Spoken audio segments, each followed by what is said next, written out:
नमस्कार, news India देख रहे हैं आप। मैं हूं आपके साथ पूजा मोहन पांडे। बुलेटिन की शुरुआत करते हुए बड़ी और अहम जानकारी आपको दे दें। राजस्थान सीएम को लेकर हलचल तेज हो गई है। दिल्ली दौरे पर है वसुंधरा राजे सिंधिया। वसुंधरा राजे के दिल्ली दौरे पर सबकी नजर बनी हुई है। शाम को 5 बजे यानी कि अब से कुछ ही मिनटों के बाद जेपी नड्डा से मुलाकात करेंगी वसुंधरा राजे।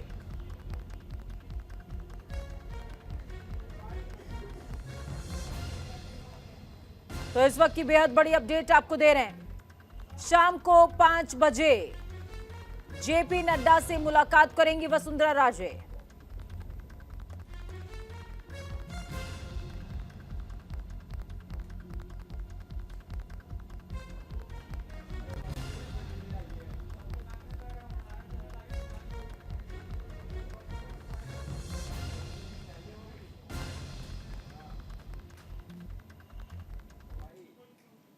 तो वहीं दिल्ली दौरे पर सीएम योगी आदित्यनाथ भी पहुंचे हुए हैं। 5:15 बजे पीएम नरेंद्र मोदी से मुलाकात होगी। योगी आदित्यनाथ की माफ कीजिएगा, शाम को 6:30 बजे जेपी नड्डा से भी मुलाकात करेंगे। गृह मंत्री अमित शाह से भी मुलाकात की संभावना है। बड़ी अपडेट दे रहे हैं आपको। सीएम योगी आदित्यनाथ दिल्ली पहुंचे हुए हैं, तस्वीरें देखिए। और इस दौरान पहले प्रधानमंत्री से, उसके बाद जेपी नड्डा और गृह मंत्री अमित शाह से भी मुलाकात होगी।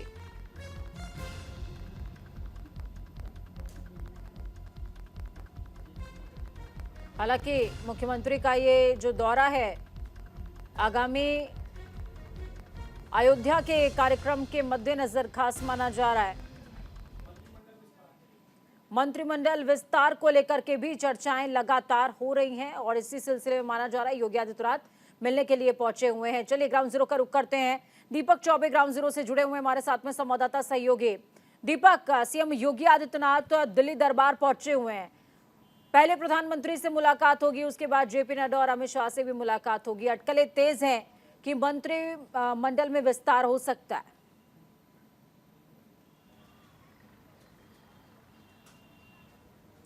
जी बिल्कुल, देखिए, और अभी शुरुआत में अगर बात की जाए तो क्योंकि मुख्यमंत्री योगी आदित्यनाथ जब दिल्ली पहुंचे उसके बाद उनकी जो पहली मुलाकात है वो है प्रधानमंत्री नरेंद्र मोदी के साथ, दूसरी पार्टी अध्यक्ष जेपी नड्डा और तीसरी रात 9 बजे गृह मंत्री अमित शाह के साथ बैठक है। यानी कि कहीं ना कहीं जो शीर्ष नेतृत्व है उसके साथ लगातार वो बैठक कर रहे हैं। क्योंकि अगर बात की जाए तो 2024 में यूपी में लोकसभा चुनाव है, उससे पहले अगर बात की जाए तो मंत्रिमंडल विस्तार को लेकर लगातार जो कयास चल रहे थे उसको अब लग रहा है कि पूर्ण विराम लग जाएगा और कुछ नाम होंगे जिनको इस बार मंत्रिमंडल में शामिल किया जाएगा। हालांकि अब थोड़ी देर इंतजार करना पड़ेगा जब ये सारी मुलाकातें हो जाएंगी उसके बाद क्या मंत्रिमंडल को लेकर चर्चा हुई है। क्योंकि इससे पहले अगर देखा जाए तो 1-2 दिन पहले ही मुख्यमंत्री योगी आदित्यनाथ ने राज्यपाल, जो यूपी की राज्यपाल है आनंदीबेन पटेल, उनसे मुलाकात की थी। उसी के बाद चर्चा लगातार चल रही थी कि जल्दी ही अब यूपी कैबिनेट में फेरबदल होने वाला है। हालांकि अगर बात की जाए तो देखिए, चर्चा राम मंदिर पर भी होगी क्योंकि राम मंदिर अब पूरी तरीके से अगर कहा जाए तो भव्य तरीके से सज गया है। बस उद्घाटन जो है वो 22 तारीख होगा, उसको लेकर तैयारियां क्या क्या है, क्योंकि प्रधानमंत्री नरेंद्र मोदी से जब मुलाकात होगी तो उन सारे विषयों पर चर्चा होगी कि किस तरीके से जो वीआईपी आएंगे उनके अरेंजमेंट क्या होगी।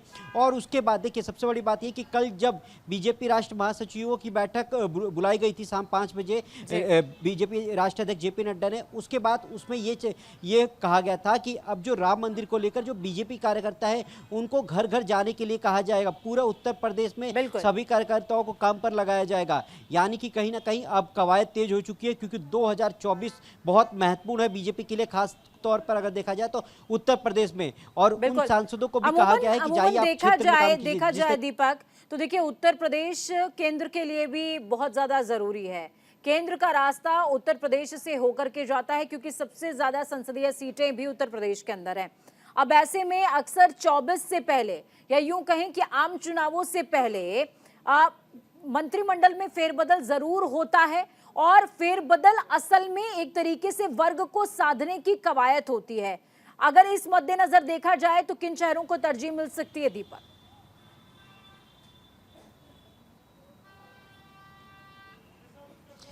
देखिए, अभी थोड़ा सा इंतजार करना पड़ेगा उत्तर प्रदेश की राजनीति को लेकर, क्योंकि थोड़ा सा जब ये अगर फैसला जो है उसके बाद निर्णय लिया जाएगा कि कौन कौन से ऐसे नाम हैं जो शामिल होंगे। हालांकि अगर बात की जाए तो देखिए जो भी हो अगर जो सहयोगी हैं, चाहे ओम प्रकाश राजभर हो, उनको लगातार कहा जा रहा है कि उनको मंत्रिमंडल में शामिल किया जाएगा। समाजवादी पार्टी छोड़कर जो अगर बात की जाए दारा सिंह चौहान, जिन्होंने पार्टी दोबारा ज्वाइन की थी, उसके बाद वो हार गए थे, पर वो लगातार उस शीर्ष नेतृत्व के संपर्क में है। तो कहीं ना कहीं इन दोनों लोगों का तो अब कंफर्म लग रहा है कि ये लोग कैबिनेट में शामिल होंगे। हालांकि 2-4 और नाम बढ़ाए जा सकते हैं, जिस तरीके से लगातार यूपी में जो चर्चाएं चल रही हैं। पर ये जो महत्वपूर्ण है, क्योंकि 2024 में ओम प्रकाश राजभर जो है वो समाजवादी पार्टी छोड़कर आए थे, जो उनके साथ सहयोगी थे। उसके बाद वो बीजेपी में गठबंधन में शामिल हुए और लगातार वो कह रहे थे कि जल्दी विस्तार होगा, जल्दी विस्तार होगा, क्योंकि कहीं ना कहीं वो जिस तरीके से मीडिया से बात कर रहे थे और जिस तरीके से वो नया नया दिन दे रहे थे कि बुधवार को हो जाएगा, बृहस्पतिवार को हो जाएगा, क्योंकि उनको भी पता है कि जल्द से जल्द अगर मैं कैबिनेट में शामिल नहीं हुआ तो 2024 उनके लिए भी थोड़ी सी प्रॉब्लम होगी। क्योंकि पूरे उत्तर प्रदेश में अगर देखा जाए तो जो खास तौर पर राजभर जो सीटें हैं, चाहे वो गाजीपुर, बलिया, मऊ या फिर सलेमपुर ले लिया जाए, तो इसमें जो राजभर का जो कम्युनिकेशन है वो बड़ा अच्छा है। तो ये पार्टी चाहती है, बीजेपी चाहती है कि जो वहाँ पे के जो राजभर हैं वो बीजेपी के साथ रहें। तो कहीं ना कहीं उनको इस बार जगह दिया जाएगा। इसके बाद जो लोकसभा में है, लोकसभा में भी ऐसे जो उनके अगर सहयोगी पार्टी है, चाहे अनुप्रिया पटेल की बात की जाए या फिर और जो गठबंधन के जो साथी हैं, उनको लोकसभा में कौन कौन सी ऐसी सीटें होंगी जिनको दिया जाएगा, उस पर भी चर्चा हो सकती है। चलिए, बहुत शुक्रिया दीपक हमारे साथ जुड़ने के लिए, अहम जानकारी साझा करने के लिए। तो दीपक चौबे ग्राउंड जीरो से जुड़े हमारे साथ में संवाददाता सहयोगी साफ तौर पर कहते नजर आए, मंत्रिमंडल विस्तार को लेकर के 24 की रणनीति पर भी काम हो सकता है। इसके आगे एक और अपडेट आपको दे दें, आज दिल्ली में बीजेपी संसदीय दल की बैठक हुई है। बैठक शुरू होने से आने पहले 3 राज्यों में मोदी की गारंटी पर जीत को लेकर प्रधानमंत्री नरेंद्र मोदी का सम्मान हुआ। इस दौरान उन्होंने कहा कि ये जीत मेरी नहीं बल्कि पूरी टीम की जीत है।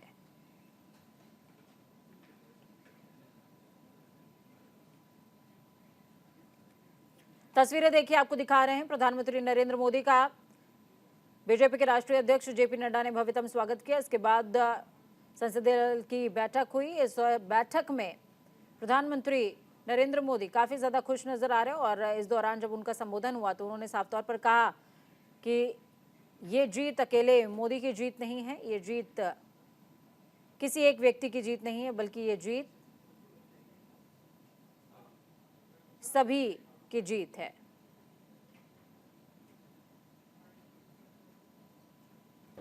और 3 राज्यों के साथ मिजोरम और तेलंगाना में भी भारतीय जनता पार्टी का जो स्ट्रेंथ है, बल है, बहुत गुना बढ़ चुका है। Multiple times our strength has improved along with Chhattisgarh, Rajasthan and Madhya Pradesh, where we have won with a comfortable margin. But whereas at the same time, Bharatiya Janata Party has improved its strength in Mizoram and Telangana also in many folds. Telangana और छत्तीसगढ़ में भी, तेलंगाना और मिजोरम में भी हमारा बल वृद्धि हुआ, बहुत बड़ी मात्रा में वृद्धि हुआ है।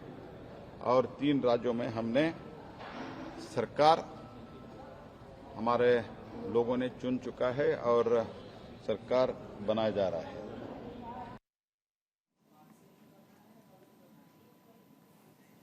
रेल मंत्री अश्विनी वैष्णव से न्यूज इंडिया ने खास बातचीत करी है, एक्सक्लूसिव बातचीत की है। इस दौरान उन्होंने कहा कि भारत एक्सपोर्ट में लगातार आगे बढ़ता जा रहा है। पीएम मोदी के विकसित भारत को लेकर हम आगे चल रहे हैं।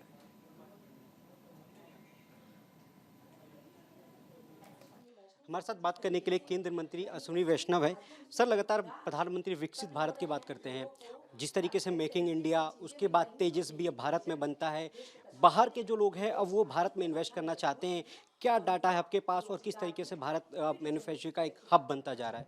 देखिए, 9 वर्ष पहले जब मेक इन इंडिया लॉन्च किया था माननीय प्रधानमंत्री श्री नरेंद्र मोदी जी ने, उसके पीछे बहुत एक दूरगामी सोच थी, बहुत बड़ी सोच थी। बहुत ही एक सिस्टमेटिक वे से मोदी जी ने मैन्युफैक्चरिंग सेक्टर को एक बढ़ावा दिया। बहुत सारे फालतू के कंप्लायंसेस थे, उनको दूर किया, कानूनों को सिंप्लीफाई किया और एक स्टेबल पॉलिसी रिजीम लाए और देश का भी धन्यवाद है, देश का भी अभिनंदन है कि देश ने दो टर्म स्टेबल गवर्नमेंट दी। स्टेबल गवर्नमेंट का बहुत बड़ा महत्व होता है। तो आज एक्सपोर्ट में मैन्युफैक्चर्ड प्रोडक्ट्स का बहुत बड़ा एक योगदान है। $762 बिलियन के टोटल एक्सपोर्ट्स में से $453 बिलियन मर्चेंडाइज एक्सपोर्ट है। उसमें अगर हम देखें, telecom equipment $12.8 billion, electrical machinery and equipment $10.9 billion, electronic components $4 billion. तो आप देखेंगे कि देश में जो चीज़ें पहले कभी सोची नहीं जाती थी, मोबाइल फ़ोन 10 साल पहले कोई सोच सकता था कि भारत में बनेंगे। आज भारत दुनिया में दूसरी सबसे बड़ी मोबाइल मैन्युफैक्चरिंग हब की तरह से उभरा है और मैन्युफैक्चर्ड करके उसको एक्सपोर्ट करने का भी इसमें काम चल रहा है। तो ये मोदी जी के मेक इन इंडिया की और एक्सपोर्ट की सफलता है। तो अब भारत जो है वो विश्व पटल पे एक नया मुकाम लिखने वाला है। जाहिर सी बात है, जिस तरीके से मैन्युफैक्चरिंग जो है वो लगातार बढ़ रहा है। कैमरामैन अरब के साथ दीपक चौबे, न्यूज़ इंडिया, दिल्ली। तूफान मिर्चोंग की वजह से चेन्नई में भारी तबाही का मंजर है। जी हां, तमिलनाडु के दौरे पर है रक्षा मंत्री राजनाथ सिंह। तूफान प्रभावित इलाकों का दौरा किया है। राजनाथ सिंह ने नुकसान का भी जायजा लिया। साथ ही केंद्रीय रक्षा मंत्री राजनाथ सिंह ने तमिलनाडु के मुख्यमंत्री एमके स्टालिन के साथ मुलाकात करी, बैठक करी। तो वहीं रक्षा मंत्री राजनाथ सिंह ने कहा है कि तमिलनाडु में लोगों की मौत से पीएम नरेंद्र मोदी व्यथित हैं, आहत हैं। वो व्यक्तिगत रूप से वर्तमान संकट की प्रतिक्रिया की निगरानी कर रहे हैं और उन्होंने सीएम एमके स्टालिन से बात की है। मुझे प्रधानमंत्री की ओर से व्यक्तिगत रूप से यहां की स्थिति की निगरानी करने का निर्देश मिला है। सेना, नौसेना, वायुसेना, तटरक्षक बल, मेट्रोलॉजिकल विभाग, एनडीआरएफ, सभी केंद्रीय एजेंसियां मौजूद हैं। संकट को कम करने के लिए अपना सर्वश्रेष्ठ प्रयास कर रही हैं।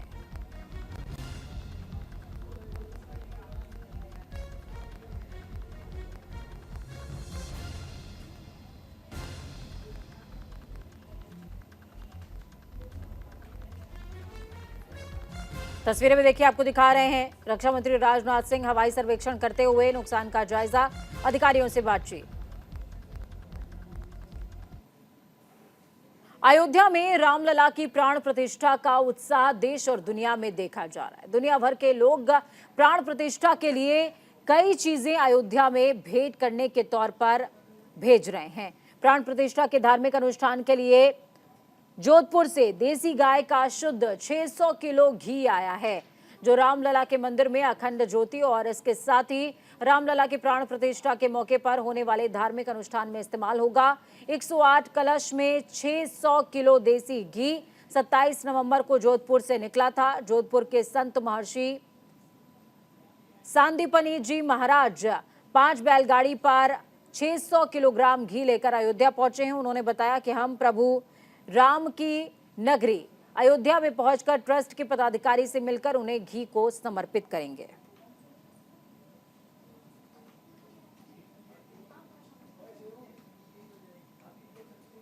बाईस जनवरी 2024 को रामलला के प्राण प्रतिष्ठा का कार्यक्रम के लिए जोधपुर से देसी घी आया है। देसी घी 108 कलश में लगभग 600 किलो आया हुआ है और हमारे साथ महाराज जी हैं जो जोधपुर से या कहें कि 1200 किलोमीटर जो पदयात्रा करके यहाँ पहुँचे हैं कलश लेकर।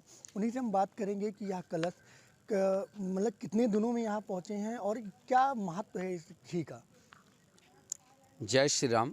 ओम श्री श्री महर्षि संदीपनी राम धर्म गौशाला, बनाड़, जोधपुर, राजस्थान से यह रथ पदयात्रा, घृत पदयात्रा 27 नवंबर को जोधपुर से प्रारंभ की और आज 7 दिसंबर को अयोध्या पहुंच चुकी है।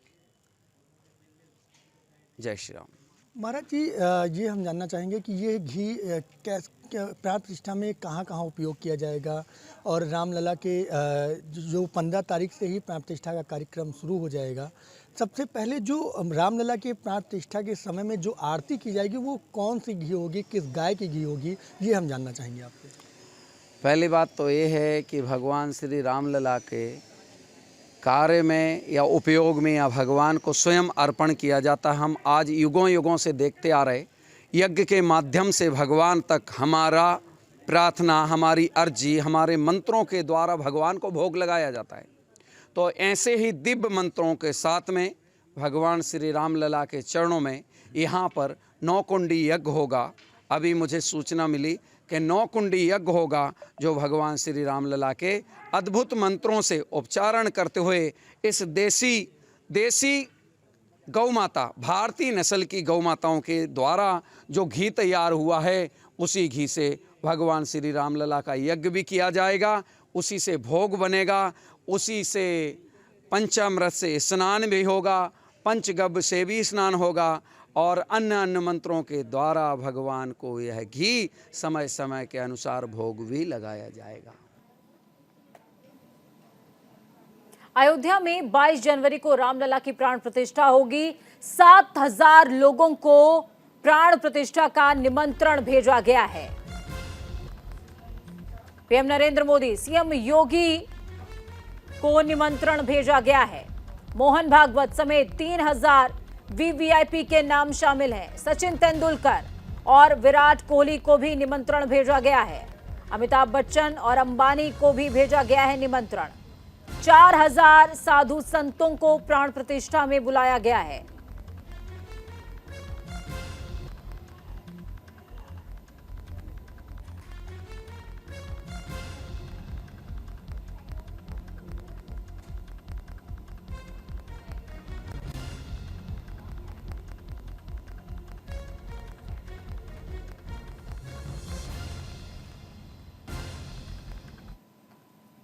उत्तर प्रदेश के एटा से बड़ी खबर सामने आ रही है। पुलिस के हाथ बड़ी सफलता लगी है। 25,000 के इनामी बदमाश को गिरफ्तार किया गया है। अवैध तमंचा और जिंदा कारतूस के साथ गिरफ्तार किया गया है। उपेंद्र यादव पर लूटपाट, अपहरण, हत्या की कोशिश के कई मामले दर्ज हैं।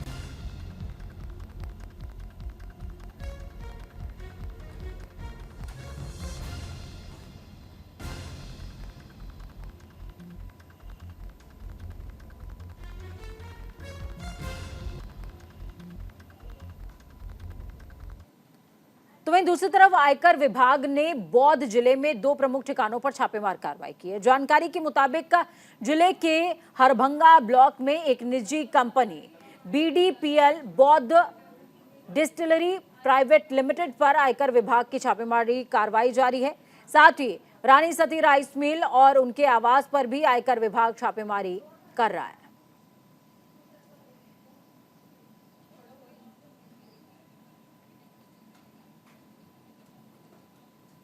पाटन जिले के राधनपुर में राष्ट्रीय राजमार्ग संख्या 27 पर भारी पुलिस बल के बीच राष्ट्रीय राजमार्ग प्राधिकरण की ओर से दबाव राहत अभियान चलाया गया। राधनपुर राष्ट्रीय राजमार्ग संख्या 27 पर चारों तरफ से लोगों का दबाव था, जिसके चलते राष्ट्रीय राजमार्ग प्राधिकरण के अधिकारियों ने पुलिस की मदद से यह कार्रवाई की। पुलिस का काफिला मौके पर पहुंचा और पुलिस ने दबाव हटाने का काम किया।